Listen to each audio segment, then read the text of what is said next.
That's true. Ay, mahilig yung dalawang buwan. Dapat, ay, bulan. Alam mo pala. Tama lang yan. Kasi nagpabago na yun si Papa. Nagpabago talaga. Kasi, ako na buwan. Hindi mo pag-iapat. Ako rin. Kaya mo mata na. Hindi na mabaguhan mo yan. Lala, ugal na. Ako sa Atibaw. Dahil na yung ba? Ano na yung maraming karating. Yung totoo sa akin mo. Pero naman sila natitay, nagbago na. Nakakaawa siya, kaya binigay ko na lang ang bahay. Hindi na nga. Gusto mo ba ngayon? Nahimik na yan. Kaya malay yung panahon. Alam mo na, alala ko sa tao, may bisita sa Sirano na titay. Alam mo sa luwas, binutangan, mamatay ka na titay. Grabe pumatawa sa kalitaan. Nilagay nila sa may panahon na Rano na titay. Yan sa tulip si Ate Winnie, sa nagaragot magan mga bata ni Lola Titay yung taga Manila. Si Auntie Bibi, si Auntie Mila. Si may great mirror. Ni baka paksutis, mag-iisip si Lola Titay. Wala yung talaga galing ni Lola Titay yan. Makapobre na iwan. Makurihon man.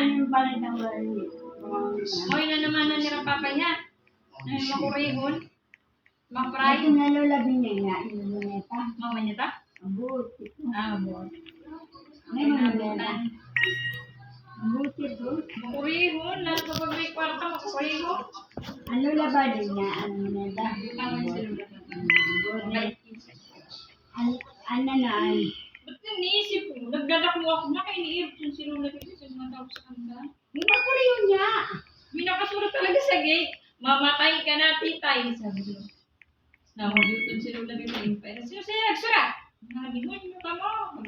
Makuriyo siya. Oo, nakalagay na. Namanan niya yung nila ha. Kaya kayo naabuso din sa Hindi niya nagmana. Hindi niya mabuti. mabait si Manay Bibi, Manay Pero Marita, nagbago na din yun.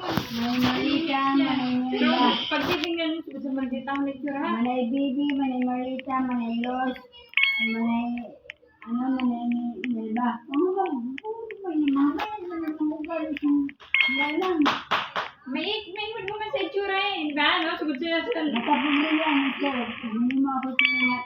baka sa ibo na kada. Hindi niya ako minungat. Hindi, sa ibo na kada. Sa ibo na tao, mabait mo na tao. Mabait siya pero. Ang trabaho mo sa kay Burod. Wala ko nantiyan. Bigyan mo ka talaga. Naman ako ako nantiyan.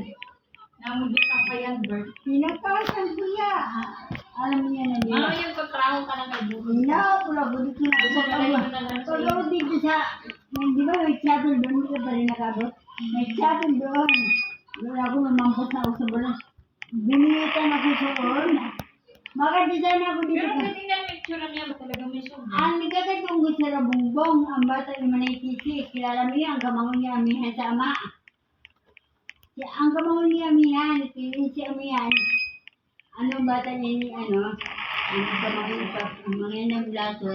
Yung blaso mo ito, ibig sabihin, ibang magurang sa tinakatagtoon ko, ibang magurang may na. Dito sa Lakmadago, pagkaagasan ko, pag madaling araw, pag magsuna, maayo ako karta dito kay Bongbong. Nasawa sa to, kumari ko na. Anak na ako dito, parang polisi anyos. Sabi ko, maayo ako, bahala na kung hindi na ako makabagsa, sa Manila. Bahala ko, basta inisip ko ngayon, kung ano ba may maawa sa ako. Bahala na kung hindi na ako mabagsak, may maaraman akong basay. Bahala na. Wala lang ako sa suporta. Abutan ako sa nagulakang siya sa ano ito na. Pag uli ni Manay Batchoy, umukod na ako. Ang lalabas sa tinabado, karton, nabasa pa, nagkaurulog sa may ano. Sa baybay. Kontraho ka lang sa bayan. Umukod na ako, daw magbahan. Si Kuya Miguel na nagano sa akin. Nagulog ni si Kuya Miguel. Ginagawa sa pangisahan. Tapos nagula-kula ko sa kwarta-kwarta para sermon na ng mama. Tapos si Papa, ginawa. Hindi ako nang sumat sa bakay. Pero kung nang sumat ang sadlo, talagang laban yung rambunan niya. Inapi ako ng tunila. O yung papakaon, dito ako sa kapitbahay, sa mga taga-kurasi ito. Yung gagaunan ko. Dara-dara ko si Marco. Babalong lang ko ng gatas niyan. Magabong kami doon sa kapitbahay. Hindi yan inuuli.